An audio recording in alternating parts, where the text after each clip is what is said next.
Hello everybody, I hope that you guys are doing okay, as well as you can be doing. I had a completely different episode planned for this week. I had researched, I'd scripted, I'd done everything apart from film. The world feels like it's on fire at the moment. At the time of me recording this, people are protesting in Trafalgar Square, people are protesting across Europe, across America, campaigning for Black Lives Matter once again. And I'm not physically able to leave my house because of the virus, but trying to do something, so I'm breaking with the tradition of the anniversary, and today I'm going to tell you about a crime that happened this week. There are thousands of articles online, thousands of opinion pieces and hot takes and what people think and people deciding on whether this case is about something or about the other thing, but I'm here to give you the facts. That's what I've always done with this little series that I do. If I leave anything out, it isn't because I'm ignoring it, isn't because I'm saying that it isn't true, it's because I haven't been able to find a source that confirms it as a fact. The internet is so muddy at the moment with fake news and false facts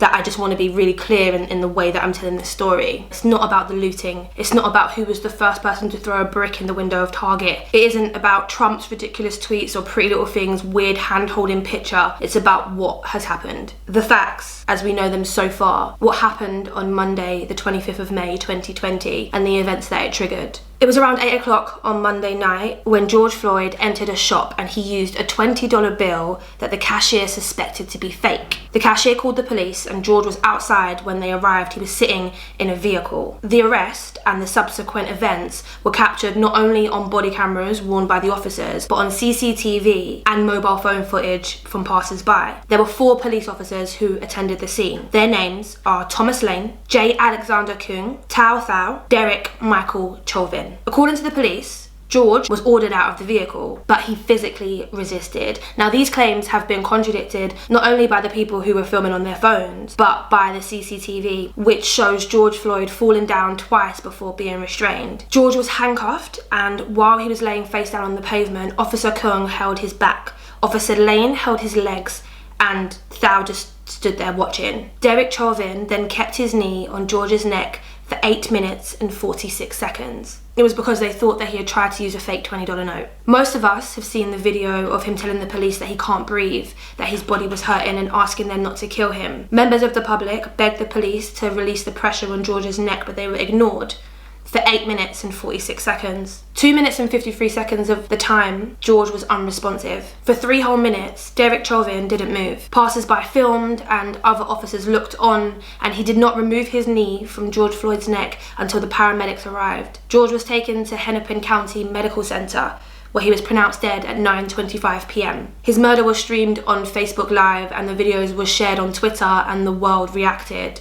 On Tuesday, May 26th, the 4 police officers were fired. The protests also began on Tuesday, first in Minneapolis and then spreading throughout America. It was yesterday that the first protest took place in London, with more happening right now as I record this video. Celebrities have been tweeting, and those that haven't have found their mentions alive with the sound of outrage, and too right. If you are not compelled to say something in a time like this, then there is something seriously wrong with you. But this video isn't about what I think of celebrities profiting off of black culture, it's about the facts. Derek Chauvin, with nearly 2 decades in the Minneapolis police force, faced at least 17 misconduct complaints against him, and none of these resulted in his career being derailed. He was arrested and charged with 3rd-degree murder and 2nd-degree manslaughter on the 29th of May. Murder in the 3rd degree in Minneapolis is defined as whoever, without intent to effect the death of any person, causes the death of another by perpetrating an act imminently dangerous to others, and evincing a depraved mind without regard for human life, is guilty of murder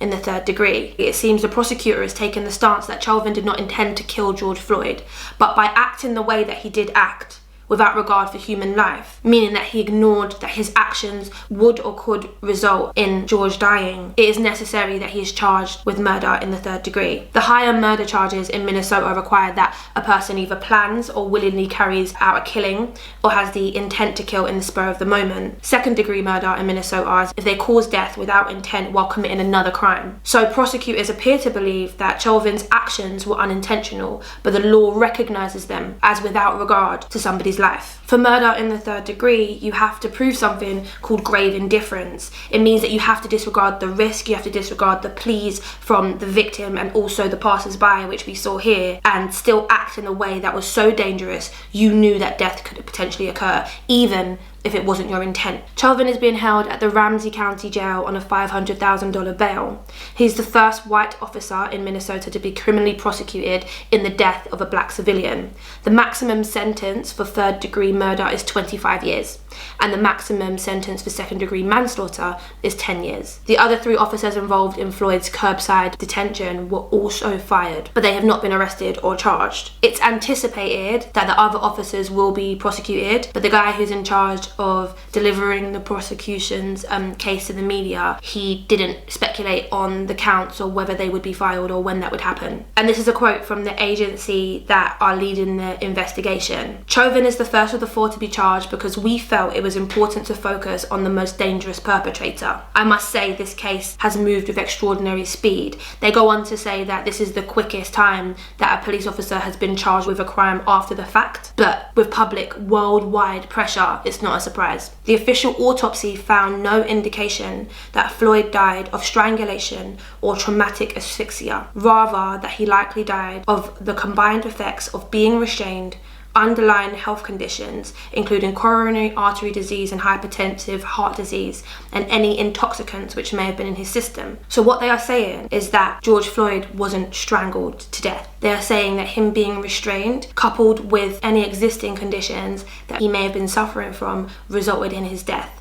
I have to say that this doesn't mean that the police officer is not responsible for his death, because without the restraint, George Floyd wouldn't have died. However, Floyd's family, they've retained a guy called Michael Baden. He is the one who conducted the second autopsy on Eric Gardner, and he's going to perform an independent examination on this case. Those are the facts that we have in the George Floyd case so far. Of course, there is so much more to this, and with all of the public attention and the worldwide eyes on it, this is going to evolve and grow and snowball so much further beyond what I've told you today. But what I've told you today are the facts. I'm going to leave you with some statistics. According to nature.com, black men are more than twice as likely to be killed than white men by the police. In Minnesota, where George Floyd was killed, black residents account for about 20% of the city's population. Police department data shows that they are more likely to be pulled over, arrested, and have force used against them than white residents. And black people accounted for more than 60% of the victims in Minneapolis police shootings